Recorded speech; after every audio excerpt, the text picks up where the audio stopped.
168. That's how many hours there are in a week. If you're a student, you probably feel like this isn't enough. I know you have so many assignments to do, projects to work on, and tests to study for. Plus, you have other activities and commitments, and I'm sure you want to have a social life as well. Today, we're going to talk about 7 ways to study hard and learn more in half the time. Welcome to Money Frenzy. Now, without any further ado, let's get straight into the video. Number 1. Study multiple subjects each day rather than focusing on just 1 or 2 subjects. It is more effective to study multiple subjects each day than to deep dive into 1 or 2 subjects. For example, if you're preparing for exams in maths, history, physics, and chemistry, it's better to study a bit of each subject every day. This approach will help you to learn faster than by focusing on just math on Monday, history on Tuesday, physics on Wednesday, chemistry on Thursday, and so on. Why? Well, because you're likely to confuse similar information if you study a lot of the same subjects in one day. So to study smart, spread out your study time for each subject. In so doing, your brain will have more time to consolidate your learning. Number 2. Review the information periodically instead of cramming. Periodic review is essential if you want to move information from your short-term memory to your long-term memory. This will help you get better exam grades. As the research shows, periodic review beats cramming hands down. Number 3. Sit at the front of the class. If you want to choose where you sit during class, grab a seat at the front. Studies show that students who sit at the front tend to get higher exam scores. The average scores of students, depending on where they sat in class, are as follows. Front row 80%, middle row 71.6%, and back row 68.1%. These findings were obtained under the conditions where the seating positions were teacher assigned. This means it's not just a case of the more motivated students choosing to sit at the front and the less students choosing to sit at the back.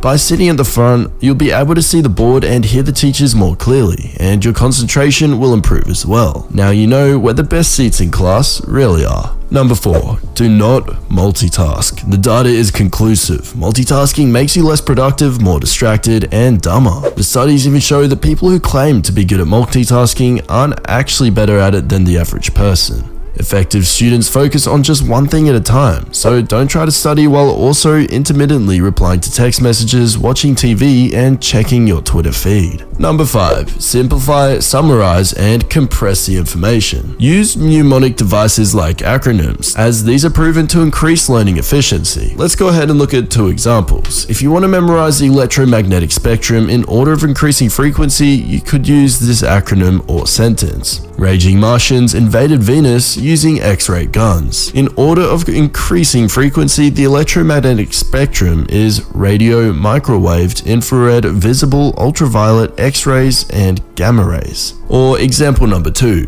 Question: stalactites and stalagmites. Which one grow from the top of a cave and which one grows from the ground? Answer: stalactites grow from the top, while stalagmites grow from the ground. Study smart by using mnemonic devices whenever possible. In addition, you could summarize the information into a comparison table, diagram, or mind map. These tools will help you learn the information much faster. Number 6. Take notes by hand instead of using your laptop. Scientists recommend this, and not just because you're more likely to give in to online distractions when you're using your laptop, but even when laptops are used only for note-taking, learning is less effective. Why? Because students who take notes by hand tend to process and reframe the information. In contrast, laptop note-takers tend to write down what the teacher says word for word without first processing the information. As such, students who take notes by hand perform better in tests and exams. Last but not least, number 7. Test yourself frequently. Decades of research has shown that self-testing is crucial if you want to improve your academic performance. In one experiment, University of Louisville psychologist Keith Lyle taught the same statistics course to 2 groups of undergraduates. For the first group, Lyle asked students to compare a 4 to 6 question quiz at the end of each lecture. The quiz was based on material he had just covered.